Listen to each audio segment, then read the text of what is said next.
Gosh darn it, Silka, you wanted to make a personal video. But no, you just had to wait until somebody gave you a job to do, huh? The Russian Revolution. No, not that one. This one was started by a man named Ivan the Terrible.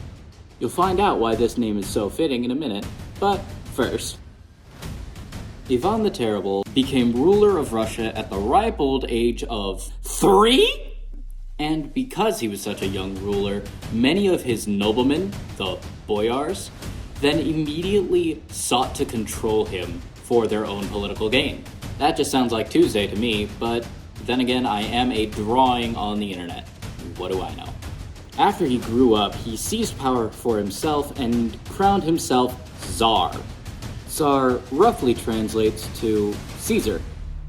You know, the guy who got stabbed by his own personal court so many times? I'm sure that won't have any connection to our boy Ivan. His first few years, from 1547 to 1560, were considered his good years.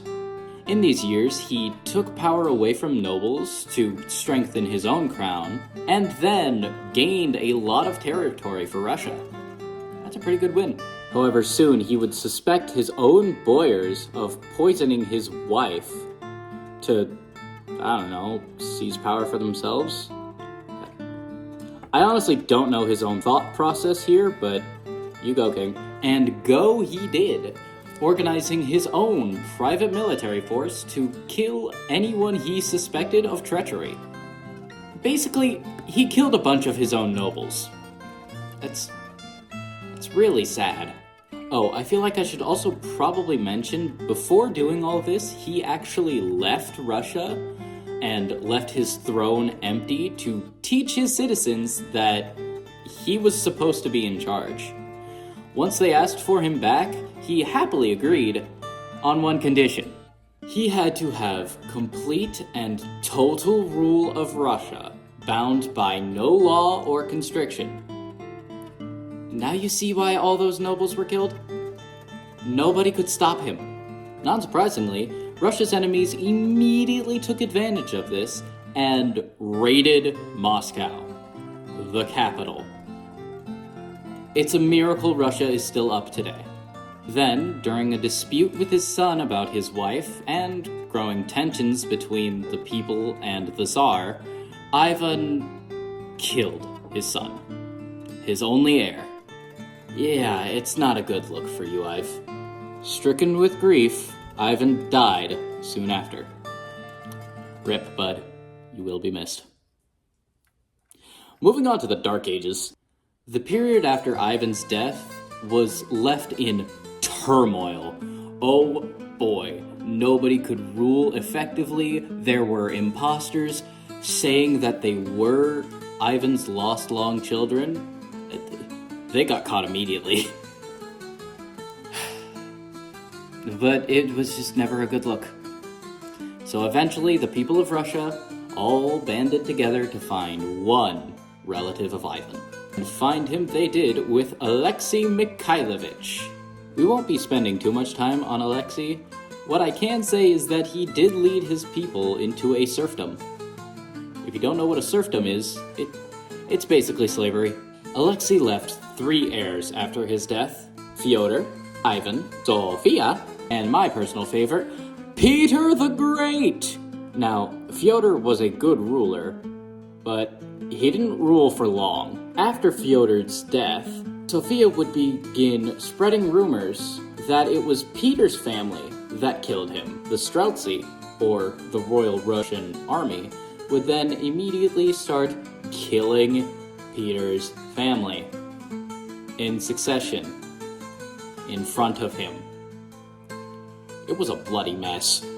However, no one was allowed to kill Peter because he was still in line for the throne.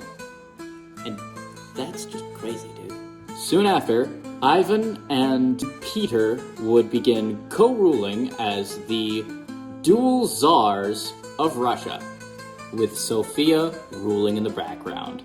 And so, Sofia would take care of political deals, such as peace treaties and trade deals, while Peter would go run off playing war games with his friends. Peter, growing tired of Sophia's antics, then immediately challenged her to the throne, where he immediately won by a landslide.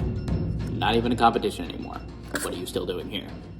And soon after that, along with his brother's death, which was not his fault, that was completely natural causes, don't look into it, Peter was left as the lone Tsar of Russia, where he would go on to be named Peter the Great.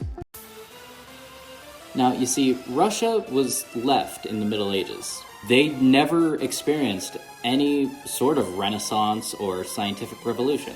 So, young Peter was immediately fascinated by anything from the West. Peter, being the young Tsar he was, thought that a navy would surely help with westernization. I don't know why he got that idea, but it worked. And after hand-building the navy and winning a battle against the Turks, Peter had successfully built what he had wanted. Then immediately fled to Europe.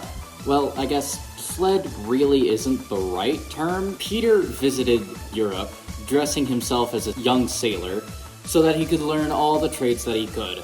He then promptly spent over a year in Europe learning everything that he could, only being brought back because the Streltsy were revolting. You see, Peter was not a big fan of the Streltsy, after they killed his entire family. So he immediately jumped at the chance to execute every single one of them. There was no mercy this day.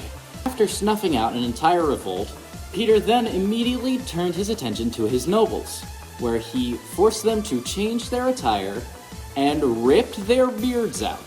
He saw their beards as a sign of tradition, therefore old, therefore not good. He was forcing westernization by ripping people's beards off. That is crazy. The only thing Peter wanted after doing both of these things was to build a humble seaport. Doesn't seem that crazy, right? Then explain to me how it led to a 20-year war with the Swedish. It doesn't make sense. Peter, you madman, what are you doing? Peter began a crusade into Swedish territory to claim one spot on the Baltic Sea for a portside town.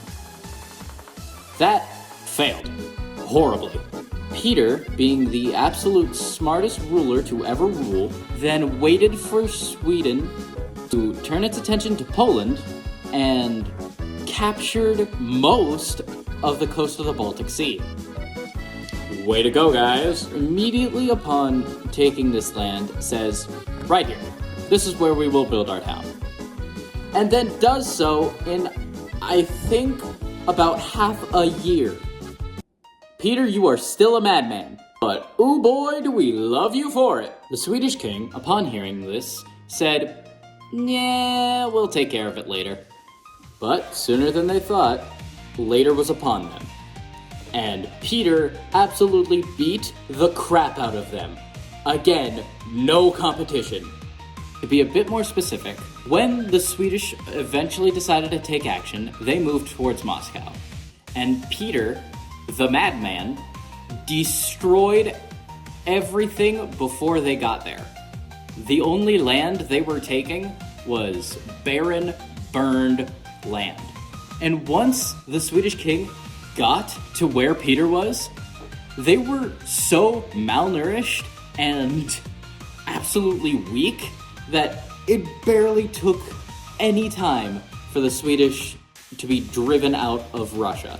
Peter then moved the capital of Russia to St. Petersburg, or that little seaside town, and started pumping out so many new things. He made the first newspaper, the first hospital, and the first museum. He had schools for navigation, geography, math, politics, and astrology built. Now obviously, Peter wanted his son to carry out the tradition of new things, more innovation. We gotta keep moving forward. But his son really could not keep up with it. Then, upon the birth of a new heir, Peter's son, Alexa, fled the country, but was soon recaptured and questioned about why he left. Now, Peter had believed that his son was a part of a big conspiracy to overthrow him. He was immediately charged with treason and beaten within an inch of his life for 2 days. He died in his cell, all alone.